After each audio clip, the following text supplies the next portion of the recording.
1 second, I'll take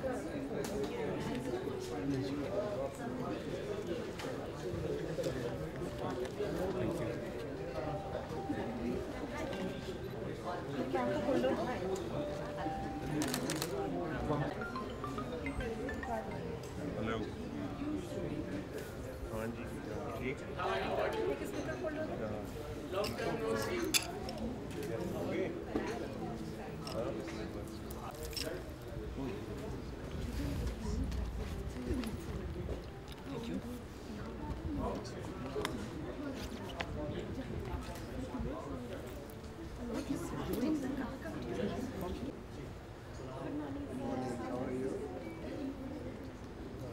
और कुछ का पहले काम बताना बाद में phone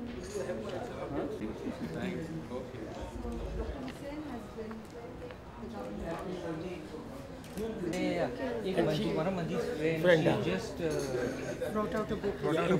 He gave me. Assalamu alaikum, Dr. Sahab. Yeah. How are you?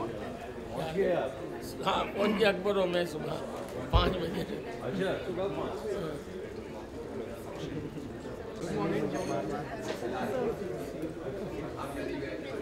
इधर पार्टी सर्कल नहीं है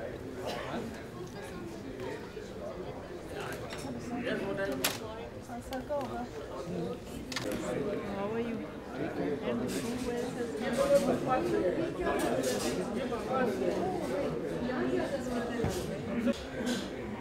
मैंने बैचलर से PhD तक मास्टर्स मैंने वाटर पे study I am civil engineer.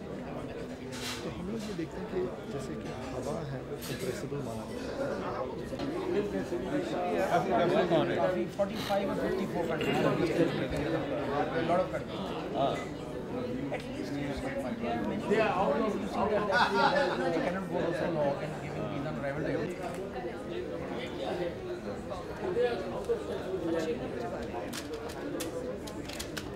नबी है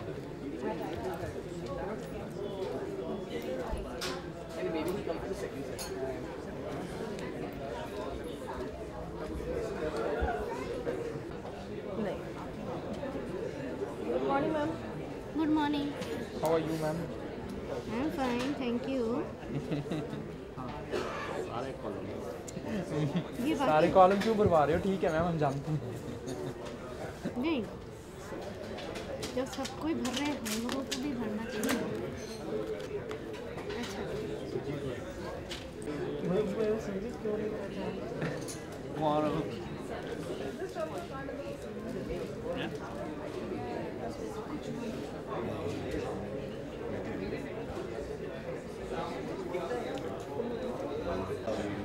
Ahluwalia. Ahluwalia. I've heard so much about you. I read you, but I haven't met you. TV program. अभी आया है?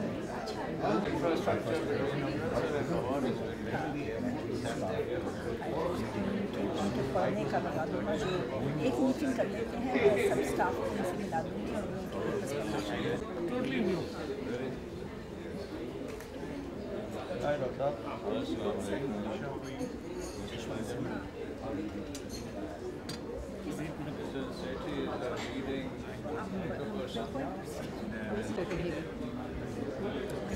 No, sorry, not in 1990. I went in 96.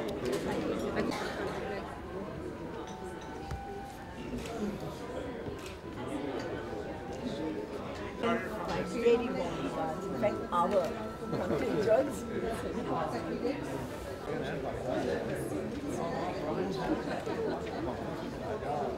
Good morning, everyone. It is truly a pleasure to have all of you here with us today. We meet yet again for the third time for our annual conference on India-Pakistan trade. We're really very grateful to all our Pakistani delegates who've made the effort to come here. I know the logistics were a huge problem, but I can only personally apologize for it, though many of the delegates were very kind enough to say, it's not your fault. But thank you so much for your understanding and for being with us. and we're very, very honored to have Mr. Yashwant Sinha with us today, who will be giving the special address. We have with us our chairperson, Dr. Ahluwalia, and Rajat Kathuria, who's our director. May I request Dr. Ahluwalia to please chair the session? Thank you.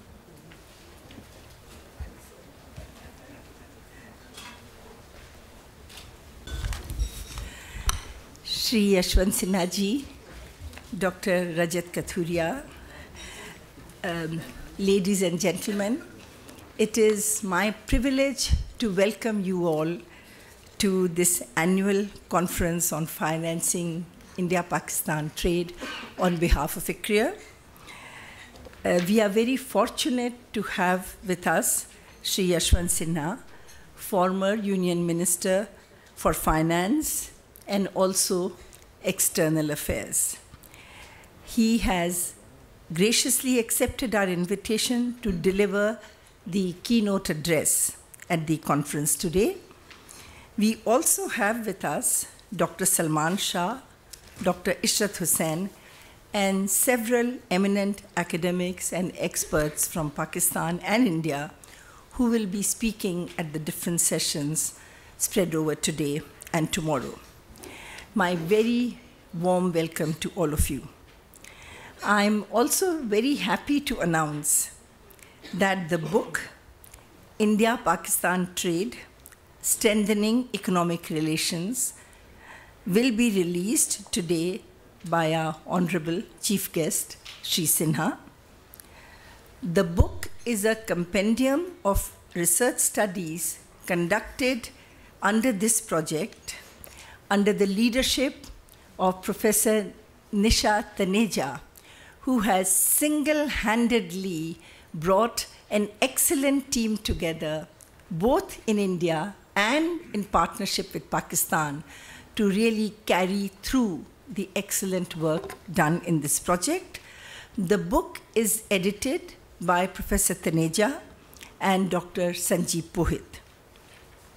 This, as you know, is the third annual conference that ICRIER is hosting as part of our 3-year project on India-Pakistan trade.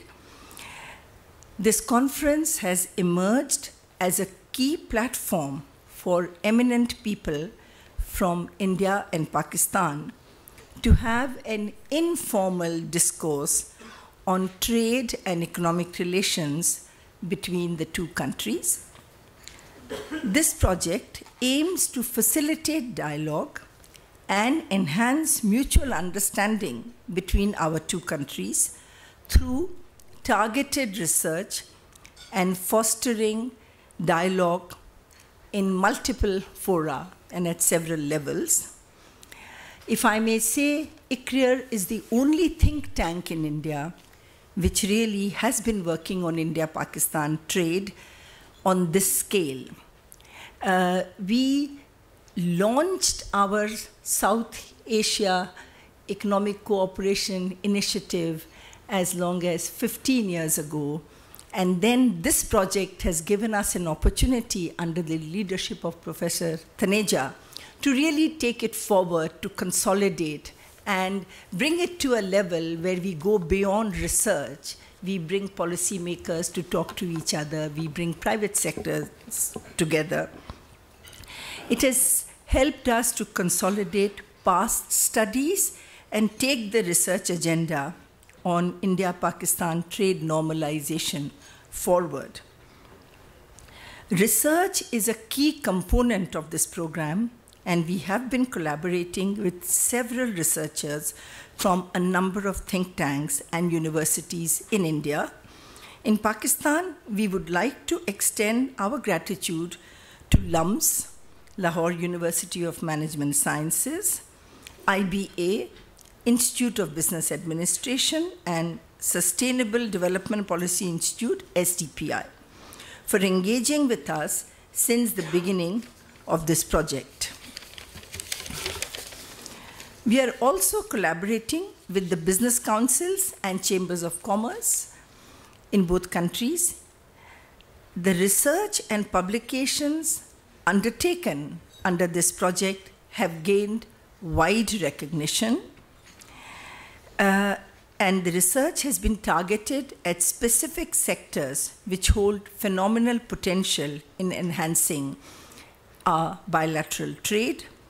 At this conference, we will explore themes encompassing trade, both formal and informal, non-tariff barriers, energy cooperation, transport connectivity, telecommunication networks, visa regime, and the role of media in our respective countries. The last 4 themes hold immense relevance in building people-to-people connectivity, which is integral to sustaining long-lasting bilateral ties. The project newsletters have been dedicated to the theme of building greater connectivity between India and Pakistan, which would play an important role in connecting the South Asian countries at large. Over the duration of this project, ICRIER has created a large knowledge base and published a number of studies, working papers, and as I mentioned earlier, newsletters on themes relevant to enhancing bilateral trade between India and Pakistan. The research team has also been active in contributing articles to popular dailies. All these publications are available on the web portal of the project. The website also contains information on India-Pakistan trade policies and on other project activities. So with this background, let me once again thank Shri Yashwant Sinha for agreeing to deliver the keynote address at the launch of our conference today. Shri Sinha is no stranger to all of us in the region, not just in India, but also in Pakistan.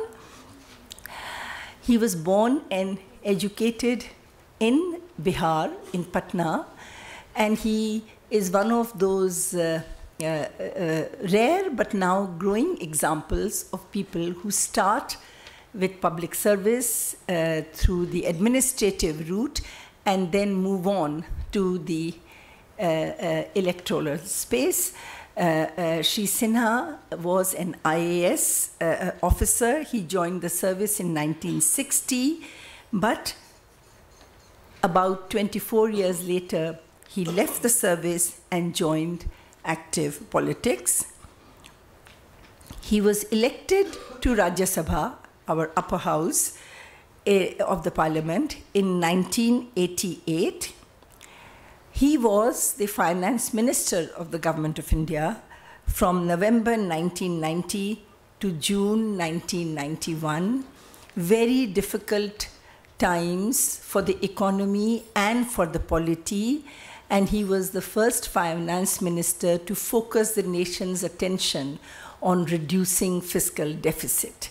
So he played a very important role in India moving from fiscal profligacy to one which we began to look at our budgets carefully.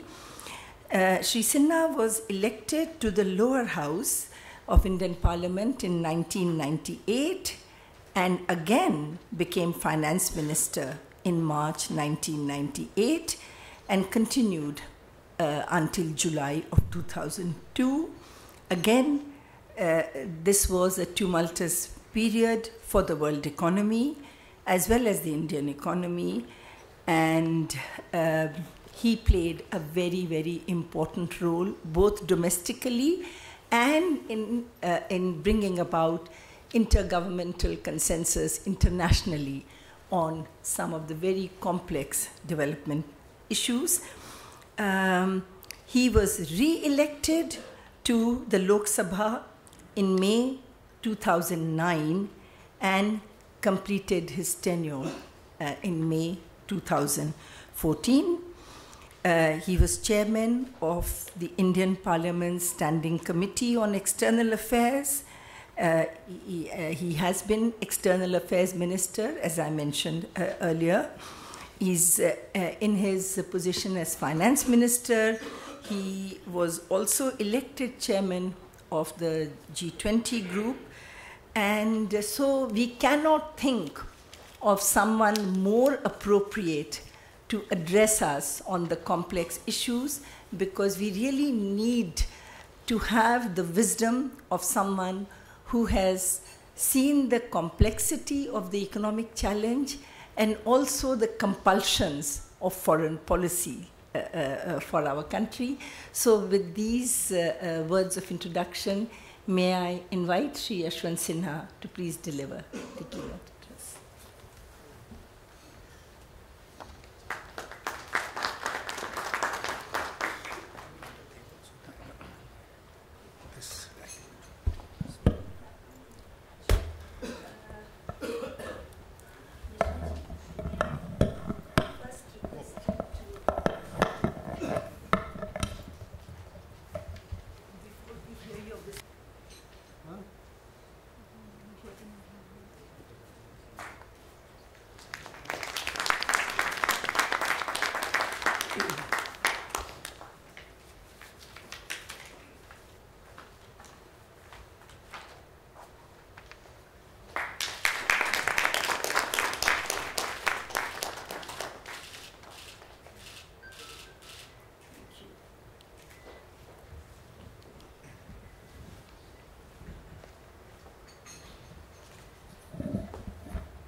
Thank you, Ishrat, for that very comprehensive introduction, both to the issues in India-Pakistan trade and economic relations, as well as my introduction. I have always felt that if somebody who is sitting on the stage is being introduced, the best way to do that is to put it in a folder and give it to all the participants. Because perhaps the most embarrassing thing is to sit there and have your obituary read out to you. Especially in my case, because as I said, I was telling friends from Pakistan that I'm now leading a different kind of life. I led a very active life, but of late, my activities are confined merely to filling in where people from government are not available. So institutions and organizations invite me from time to time. And for want of anything or nothing better to do, I accept those invitations. So that's how I am here. But there is one part of the introduction which is not in the folder, and that is that I have been involved with trade with Pakistan, I was just telling Mr. Salman Shah, for more than 3 decades. And I first made my first visit to Pakistan was probably 82 or 83, when the then foreign minister, Mr. Narasimha Rao, led an very large Indian delegation to Islamabad for the first Joint Commission meeting with Pakistan. I was in those days Joint Secretary in charge of shipping in our government. And I had gone to Pakistan to negotiate a bilateral shipping agreement. And from then till this day or the other day, I've been involved with Pakistan some way or the other as finance minister, then subsequently more directly as external affairs minister. The famous SAARC summit of 2004, to which a reference will be made as I go along. And subsequently, between 2009 and 2014, as a member of parliament, I led informal parliamentary delegations to Pakistan and received delegations from Pakistan into India. And we have been discussing all the issues in our relationship, including trade and economic cooperation. And therefore, when I heard from Rajat about this meeting, and he invited me to come and share a few thoughts with you, I was delighted, because I welcome every opportunity to put across as constructive a point of view as possible, so that the future could be better than our past. Now, coming to the subject of India-Pakistan trade, I'll be very telegraphic in the language in which I am going to put across certain thoughts. Some of it might appear to be contrite, but it is important to my mind to highlight them so that we are able to see things in perspective. We have been in existence as independent nations for the past 68 years. We are our closest neighbors. We are both members of the SAARC. The SAARC Free Trade Agreement was signed by me in Islamabad in January 2004, when the then Prime Minister of India, Mr. Vajpayee, had gone to Islamabad to attend the SAARC summit, and I had accompanied him. We are the two largest economies in South Asia.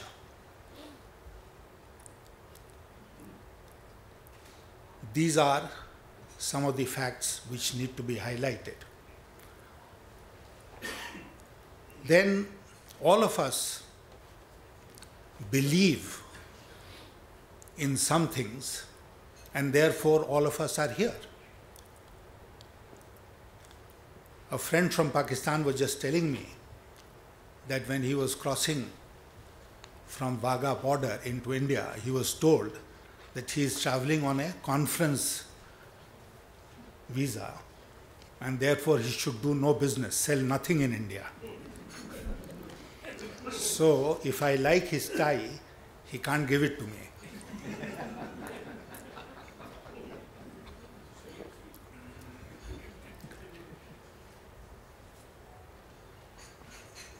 And we have that ugly ceremony at Wagah, almost vulgar. I don't know why we are continuing with it, but we are. So everyone agrees, and most especially in this room, that there is huge potential in our bilateral trade. And yet, at present, it is abysmally low. We have been struggling for the past 68 years to improve trade and economic relationship, but not much has changed. I will not say nothing has changed because Isha will be disappointed, but nothing much has changed. Our trade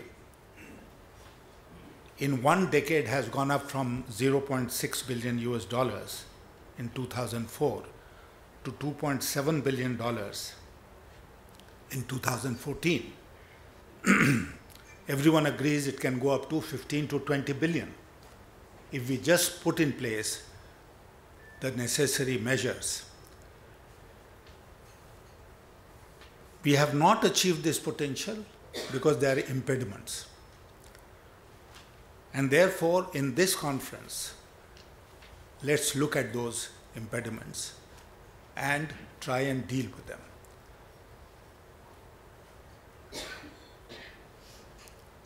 Quite clearly,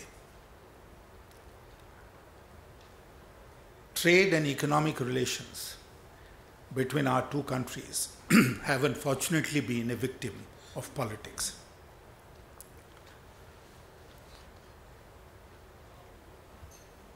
And unless we de-link it from politics, we can't look at or expect any dramatic changes or improvements. When I signed the SAFTA agreement in Islamabad in January 2004, I was very hopeful. In fact, in my informal discussions with my counterpart from Pakistan, the then Foreign Minister, Mr. Khurshid Kasuri, I remember telling him that now that we are both signatories to SAFTA and no free trade agreement can work unless both countries give each other MFN treatment. Therefore, why don't you earn some goodwill by giving us MFN treatment even before SAFTA is operationalized? That was my informal advice or plea to him in January 2004. And we are today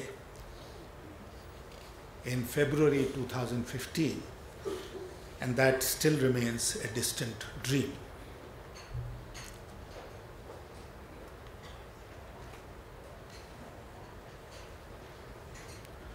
Now, this is one impediment, because MFN has been clearly a victim of politics. Otherwise, even if we believe in parity, and there is a Haqqani article today in one of our newspapers, which I am sure my Pakistani friends have seen, even if we believe in parity, we should remember that India granted MFN status to Pakistan in 1996. And almost 2 decades later, we are still struggling with Pakistan being able to grant us MFN treatment. Then there is a fear, as in some other neighboring countries, that grant MFN status or increase in trade will overwhelm the smaller countries in our neighborhood. That India will gain so much more than Pakistan, that Pakistan's exports to India will remain very small and India will be able to export so many things to Pakistan, and it will lead to a very imbalanced relationship. I know from personal experience that some of these fears also exist on our other neighbors. And I can tell you in one case that they have an unacceptable level of trade deficit with China. But that does not bother them. What bothers them is the fact that they should not have the same or even a lesser level of trade deficit with India.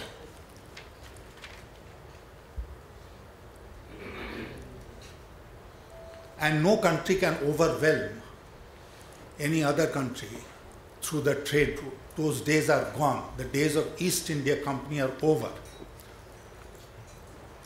And we need to convince a lot of people in our own country. And we are trying to do it all the time because the East India psyche still exists, even in India. But look at India-China trade. We run, what, $40 billion of trade deficit with China at present, which is double the quantum of our exports to China, the trade deficit itself. But we are not stopping China's exports to India. And we are in fact in discussion with them, not only for a free trade area, but a comprehensive economic cooperation agreement, which is what we have negotiated with some other countries.